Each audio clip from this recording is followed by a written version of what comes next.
play Penn State? What makes them so difficult to play? Well, I mean, they play like, no team in the country, really. I mean, they're just, I give Guy credit. He's come up with an identity for their team. They recruit to that identity.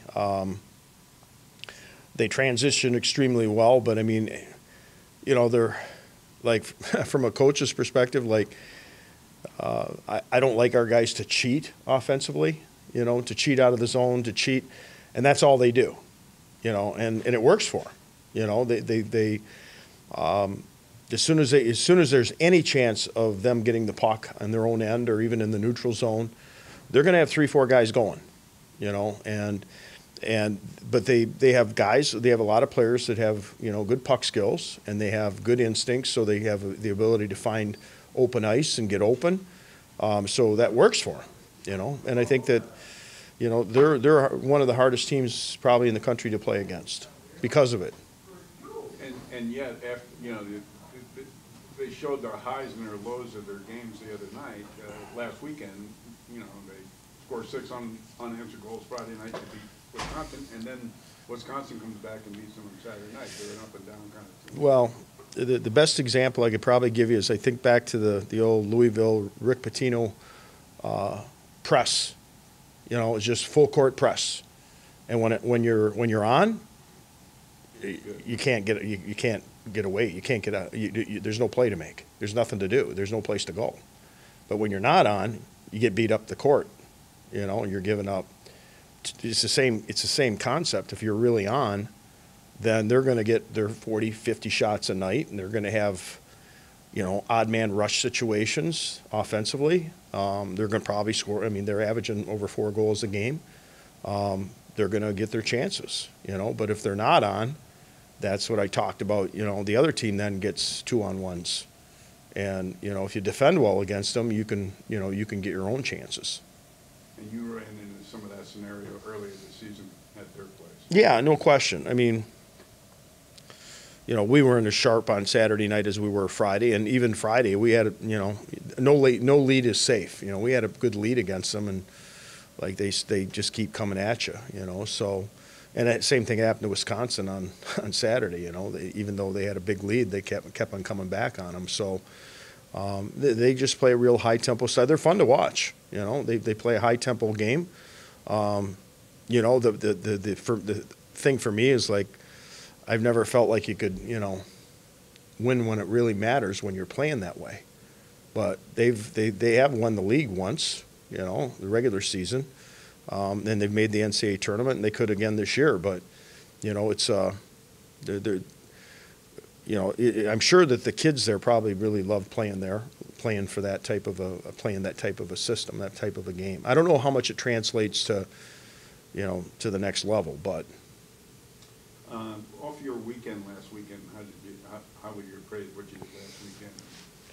What you've been trying to? Well, the same thing. We played really well on Friday night. We got secondary scoring, and Saturday night we didn't.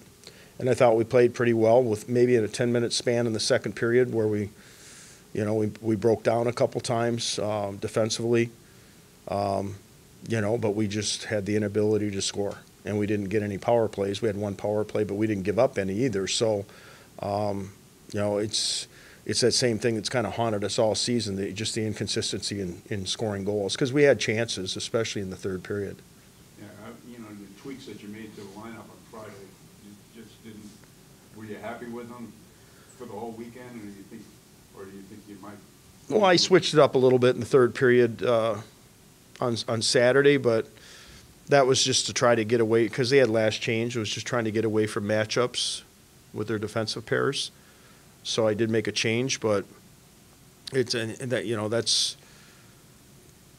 didn't feel like we were playing poorly. Like I said, we had a bad spell in the second period for a bit, but I thought we were playing pretty well other than that. And we've had a lot of games like that where I felt like we've played okay. We've not played poorly, and we've not played maybe great, but we've played well enough to win, and we just haven't been able to score.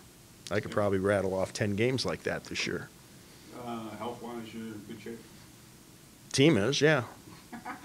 How about the coach? Just my gut churning all the time.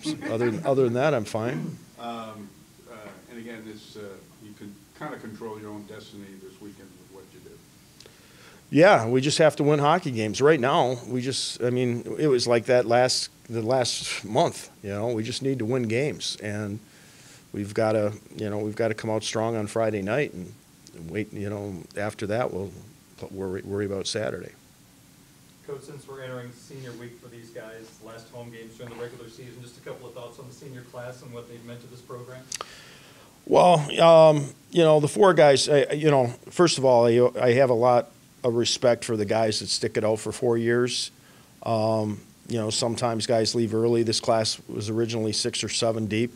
But the guys that have hung in there for 4 years, I mean, if you think about what they've accomplished over the last 3 years before this year, and made the NCAA tournament every year and got to the Frozen Four the last 2 years, and they were all impactful in their own way. They're all different types of players. Bobby obviously is he's having an All-American year in my opinion. He's having a great year offensively. Dylan's having his best year since he's been here offensively. He's kind of taken over that void. I would say at center, but now he's playing wing. But and Jack's Jack. I mean, he's like the most versatile. He's a coach's player. He's a guy that you love having on your bench. He kills penalty. He can play in your first line. He can play in your fourth line. He can play center. He can play wing. And he doesn't say a boo. If you move him up or down or all around, he just comes out and works every day. And he's a very valuable player to a coach. I mean, to have him in the last minute of play, maybe a key face-off. He's just one of those guys.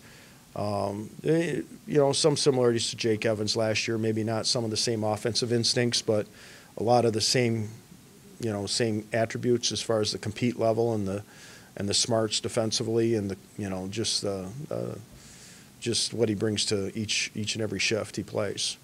Besides everything else that's on the line for the conference and everything, but the importance of having success senior weekend for your senior group. I know it's something you always emphasize, and we've had some disappointed seniors in recent history not having the success that final weekend.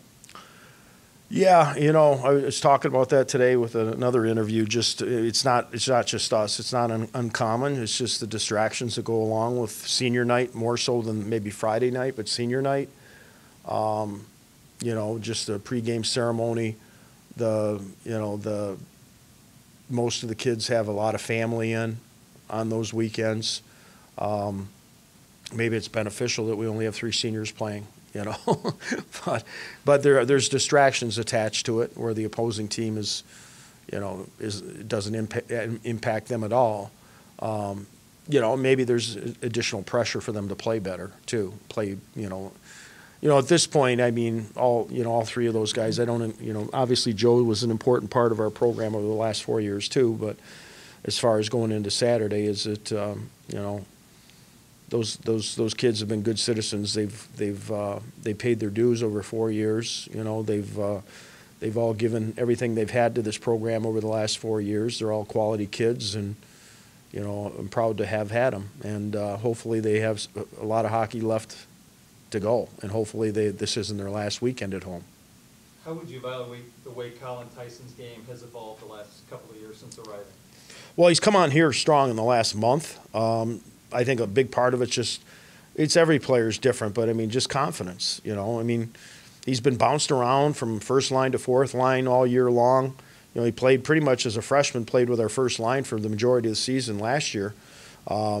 He went stone cold in the second half of last year. This year, he's kind of been more of a productive player here in the last month.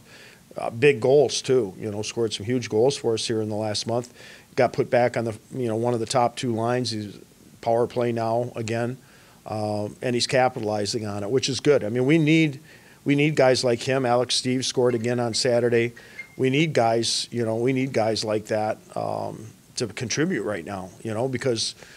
A lot of our top line guys are getting shut down every weekend. They're putting their top pair of defensemen, top line against them, and they have to defend as much as they play offense. And so you need secondary scorers. You need guys from your other lines. You need guys that maybe not be focused on from a defensive perspective to be productive. And Colin's done that. He's kind of taken advantage of playing with guys that he has a little chemistry with.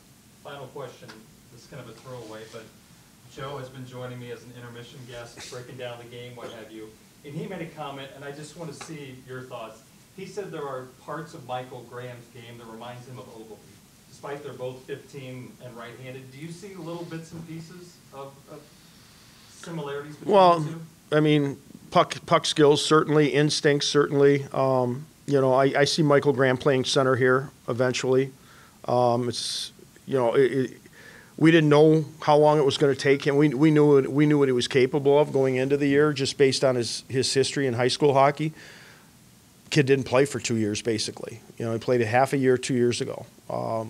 So what we're seeing now is what we thought we'd see. You know, I think that, you know, the one thing that Ogilvy was a dynamic skater as well, and Michael's a good skater for his size, so Michael's got an advantage maybe of reach, but he also has the skating ability of a high skill forward. You know, he still needs, the biggest thing for Michael is he needs to get stronger physically. You know, he also lost those 2 years physically in the weight room, which really has hurt him. He needs to become more explosive in his skating. I think his overall game needs to become more explosive, but he certainly got the instincts and the puck skills to be that type of player.